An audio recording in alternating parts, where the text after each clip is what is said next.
l'accueillir tel qu'il est, sans le juger.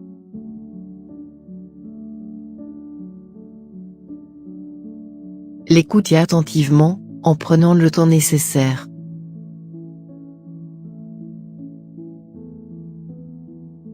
Être disponible, lorsqu'il a besoin de nous.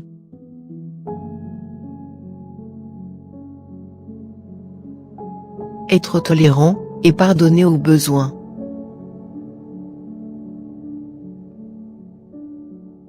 Éviter les désaccords, et les conflits inutiles.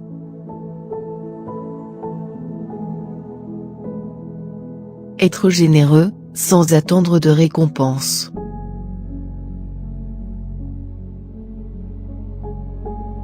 S'intéresser sincèrement à lui, à ce qu'il fait, et à ce qui lui arrive.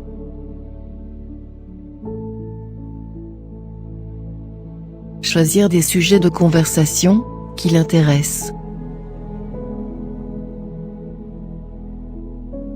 Respecter ses opinions, même si elles sont très différentes des nôtres.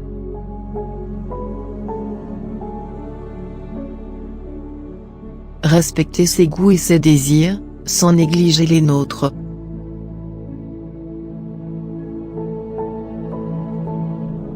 Reconnaître ses talents, et l'encourager à les développer.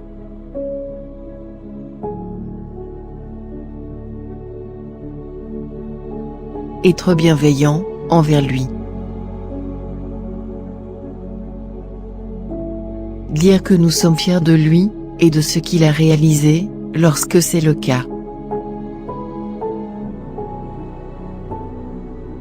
L'aider à trouver sa voie, et à cheminer vers un mieux-être.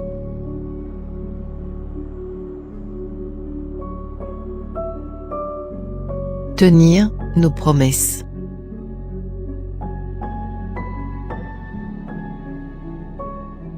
Faire des compliments sincères.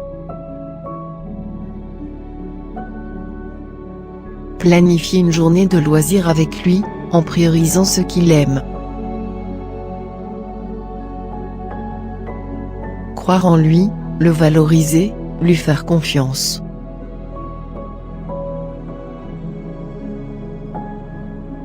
Être attentif à son bien-être.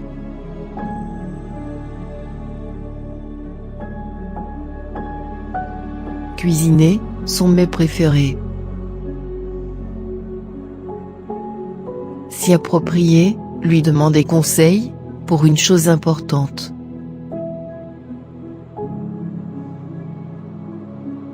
Être disponible, pour lui rendre service. Lui offrir un cadeau, sans occasion précise. Écrire une lettre, un message, ou un courriel de remerciement, pour lui dire ce qu'il représente, dans notre vie.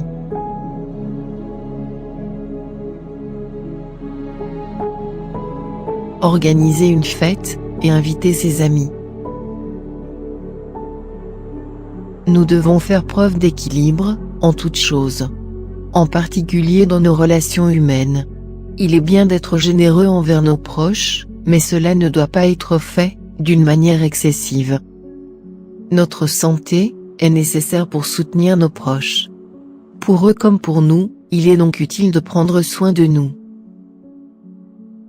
Nous devons être attentifs à ce que nous disons, afin d'éviter de promettre à la légère.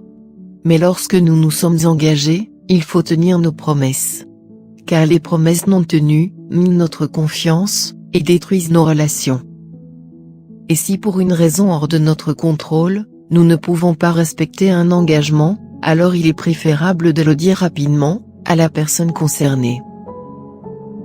De plus, nous pouvons mentionner ce que nous envisageons de faire, en guise de réparation, ou de compensation. D'une façon générale, il est préférable que nos actes dépassent nos paroles. C'est-à-dire qu'il est bien de promettre peu, et de donner beaucoup.